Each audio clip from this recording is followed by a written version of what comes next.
Hello friends, कैसे हैं आप सब। आई होप आप सब बहुत अच्छे होंगे। ये आज से हमारा हिस्ट्री का चैप्टर स्टार्ट हो गया है। तो चैप्टर फर्स्ट हमारा the rise of nationalism in Europe. Europe में लोगों के मन में कैसे भावना आई कि हमें राष्ट्रवाद चाहिए, हमें हमारे राष्ट्र को आजाद करवाना है या फिर हमें हमारे राष्ट्र को एक डेमोक्रेटिक कंट्री बनानी है। सबसे पहले वर्ड हम पढ़ते हैं इसमें नेशनलिज्म। नेशनलिज्म का मतलब होता है राष्ट्रवाद। एक ऐसा देश जिसमें सबका सम्मान हो, सबको बराबर इज्जत मिले, सबको समान हक मिले। 1848 में फ्रेडरिक सुरू एक फ्रेंच आर्टिस्ट थे who want to see his country as a democratic country. Democratic का मतलब होता है लोकतांत्रिक, ऐसी कंट्री जिसमें जो नेता चुना जाए वो लोगों के द्वारा चुना जाए, जो लोगों के लिए काम करे, जो लोगों के अच्छे और बुरे के फैसले ले। उसके बाद हम देखते हैं the French revolution and the idea of nation. सबसे पहले यूरोप में जो क्रांति रिवॉल्यूशन की छिड़ी थी वो हमारी फ्रांस से छिड़ी थी। फ्रेंच हमारा यूरोप के वेस्टर्न पार्ट में आता है। सबसे पहले फ्रेंच के लोगों को लगा कि हमें हमारे देश को आजाद करवाना चाहिए या फिर हमें हमारे देश के लिए एक कुछ ऐसा करना चाहिए जिससे हमारा जो नेशनल है वो राष्ट्रवाद में कन्वर्ट हो जाए। उसके लिए कुछ फीचर्स थे जिन जिन पे उन्होंने काम किया, तो वो हम उसके बारे में देखते हैं। पहला था हमारा न्यू आइडियाज लाइक लैब पैट्रे द फादरलैंड एंड द ले सिटी ऑन द सिटीजन। लैब पैट्रे का मतलब होता है जिसकी भूमि, यानी कि पिता की भूमि।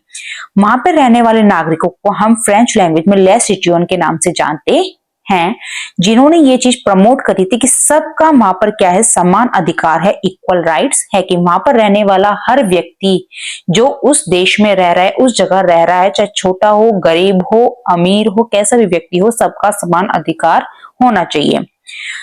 सेकंड है adopt a new French flag. वहां के लोगों ने डिसाइड करा कि हमें अब हमारे देश के लिए नया फ्रेंच फ्लैग चाहिए, हमें हमारा नया झंडा बनवाना है जो कि नई देश को एक नई उमंग उत्पन्न करे। थर्ड है abolish of royal standard.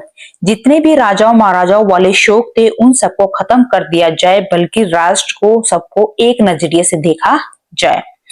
Uniform law for all citizen, सबके लिए एक समान नागरिकता होनी चाहिए, सबके लिए कानून सेम होने चाहिए। अमीर हो उसके लिए भी सेम कानून होगा, गरीब हो उसके लिए भी सेम कानून होना चाहिए। New oaths were taken. इस युद्ध में ऑथ्स का मतलब होता है शपथ। कई लोगों ने नई नई शपथ ली जिसमें उन्होंने अपने देश को आगे ले जाया जाएगा या फिर अपने देश के लिए कौन से कार्य करने हैं उन सब पे फोकस किया गया। Internal custom duties and dues were abolished. ऐसे टैक्स जिनका कोई मतलब नहीं था या फिर जो गरीब लोगों पर बिना मतलब के लगाए हुए थे उनको हटाया गया। Uniform system of weight and measures were adopted. सबको एक नजरिए से देखा जाए, इसके लिए वहां की जनता ने पूरा प्रयास करा।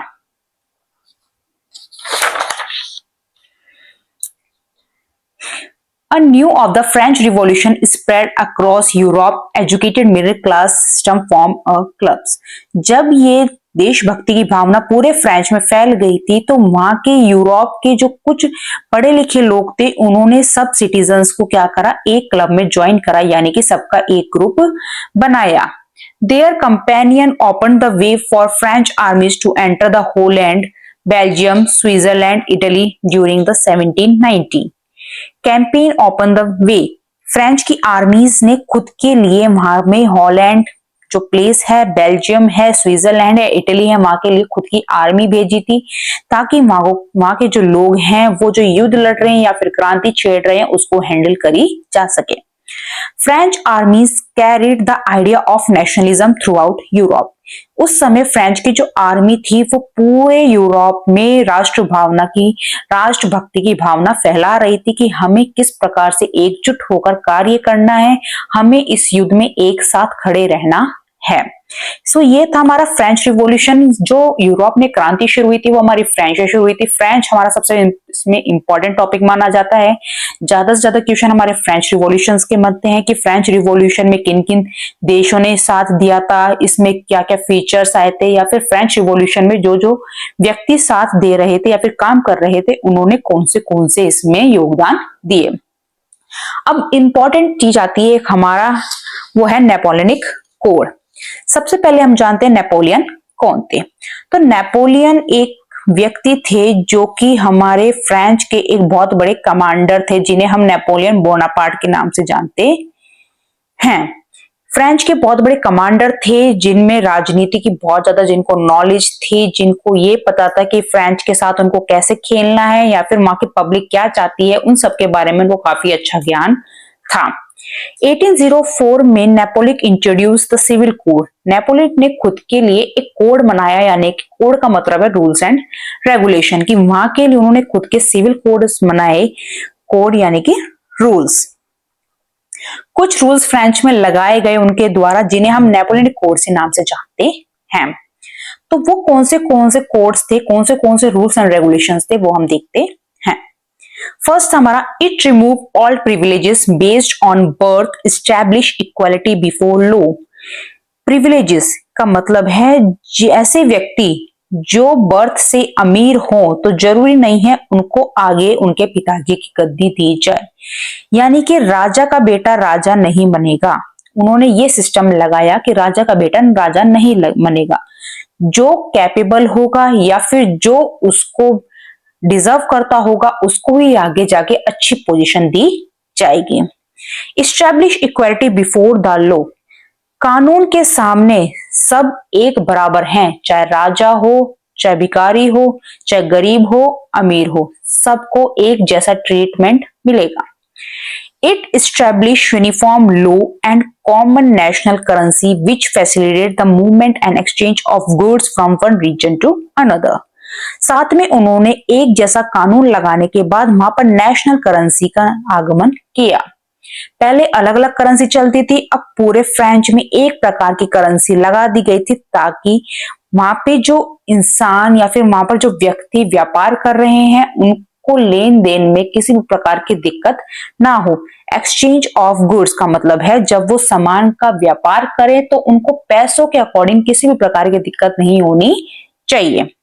It abolish the taxes from peasants, जो गरीब किसान थे जिनके बड़े बड़े खेत थे और जो बड़े बड़े व्यापारी थे, जमींदार थे, जिन्होंने अपने कब्जे में कर लिए थे, उन सबको मुक्त कराया गया, साथ में उनके जितने भी टैक्स थे उनको हटाया गया।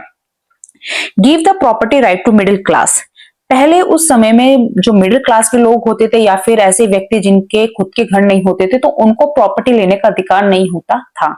तो जब नेपोलियन आए तो उन्होंने इस चीज को हटाया, उन्होंने बोला नहीं, मिडिल क्लास का व्यक्ति भी प्रॉपर्टी ले सकता है, बट शर्त ये थी कि पहले वो पब्लिक का दिल जीतने के लिए अच्छी अच्छी चीजें कर रहे थे, सारे उनके हक में चीजें बता रहे थे, बट जब उनको लगा एक टाइम ऐसा आया कि पब्लिक उनके साथ है, उस टाइम उन्होंने काफी ज्यादा टैक्स हर चीजों पे बढ़ा भी दिए थे।